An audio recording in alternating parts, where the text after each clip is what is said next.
lentswe la maitseboa pele ga re a go sekama re tla le fitlhela mo bukeng ya Exodo kgaolo ke 22 mme re tla buisa temana ya 26 le temana ya 27.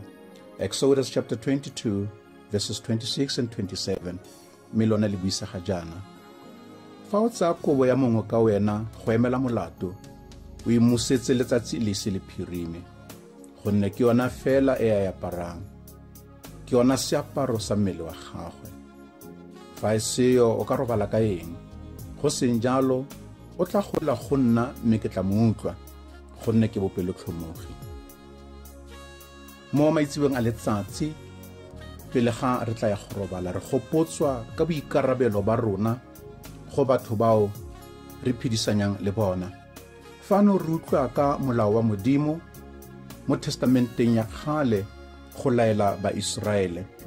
Ke e mengwe ya melao eo Modimo a inetseng ba Israele gore fa mongwe a adimile sengwe mme o mo tsetse seaparo sa gagwe o se musetse gore a ska robala a sa apara ka gongwe ke sona fela, ka jalo o tlo o musetse sona.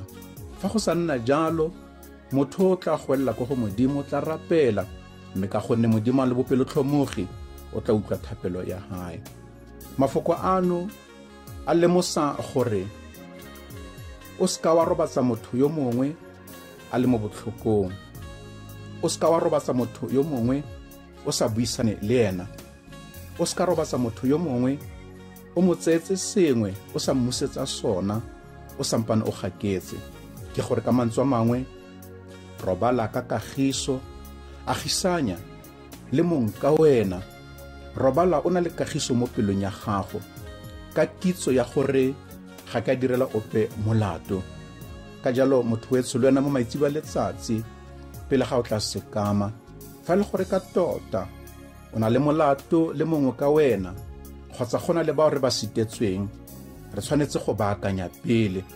Mo testamenteng e ntšha moapostola Paulos a re a letsatsi le setikele kampo ska wa robala pelo ya gago e ntse galefile, tsamaya o ye go baakanya o age kagiso le mong ka wena. A gonne jalo tle motho wetso gore re tle re robale re sena segupi mo dipelong tsa rona, gore dipelo tsa rona di tle di lokologe, gore re tle re robale ka moa o lokologileng, go sena ope o re mo tsieditseng, go sena ope o robalang ka tshwenyego ka ntlha ya rona. A Modimo a re utlwela botlhoko mo ntlheng eo, a re thuse go baakanya kamano rona le beng ka rona kgotsa le bang ka rona e tle e siame. O robadiwe sentle motho wetso, tla e re rapele.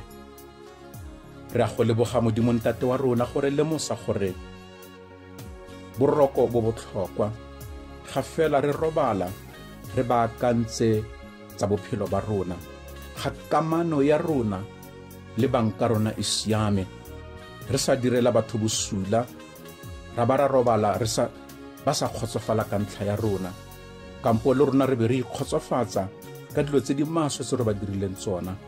O rata Modimo ga re ka baakanya dikamano tsa rona, fa re tsetse motho sengwe re tle re musetse sona. Mo re badileng te Modimo ntate o lemosa bana ba gago gore fa mongwe a tsetse o mongwe kobo a tle a musetse letsatsi le se le phirime. Mo go rona ke thuto ya gore a re ska ra robala pelo e le botlhoko, re gopisitse batho ba bangwe re sa baakanya sepe. Re thuse ka moya wa gago boitshepo, go aga kagiso, botsalanyo le tirisanyo mmogo le bang ka rona. Ra go leboga Modimo ntate, re rapela tsona tsotlhe ka leina la morwago yo rategang Jesu Kriste. Amen.